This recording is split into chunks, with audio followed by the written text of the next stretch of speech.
Well, if there is a God who's all powerful and he's all good, how could there be so much evil and suffering? And some of you have sat in college classrooms where a professor maybe gets up there and says, okay, how many of you believe in a God? Okay. Do you believe that God is all powerful? Yeah, it usually goes with the territory. Well, do you believe he's all good? He's all loving? Yeah, okay. Okay, well then I got a little question for you cute little Christians out there.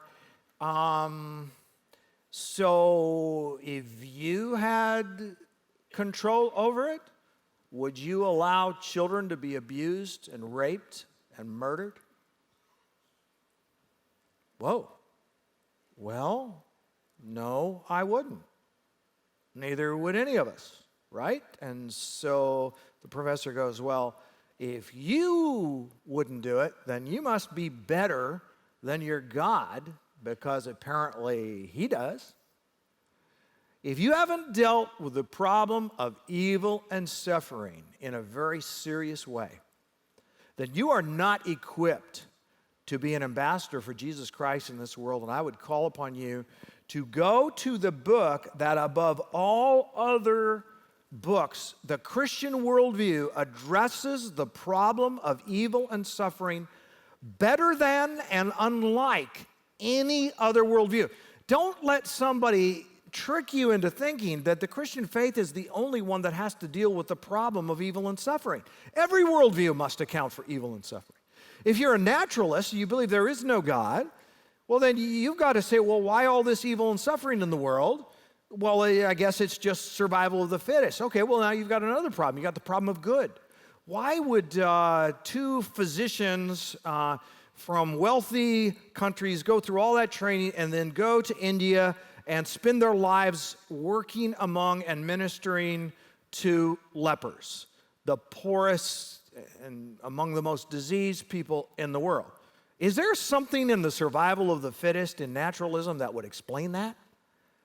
No, naturalism has no explanatory power when it comes to amazing good. Well, what about amazing bad? What about over-the-top evil? I was in the killing fields of Cambodia, and I was escorted around by a man who most of his family members had been slaughtered, along with millions of others. Just literally, as we're walking, I see a human skull here. I see bones over human. Here we are, atrocity. And what in a naturalistic worldview could account for that? Amazing level of evil. There's just nothing that can account for that. Nothing. It would just be like, well, yeah, survival of the fittest, sure, be ruthless, kill this person, but torture them mercilessly, keep them alive, and do these horrific things at some cost and expending physical energy for yourself? Well, the Christian faith actually has a great explanation for that. Supernatural evil, evil that's beyond the human sphere, Satan, demons.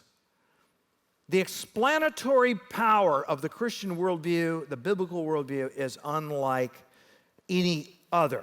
So don't let somebody make you think that, well, we're the only ones that have to deal with the problem of evil and suffering.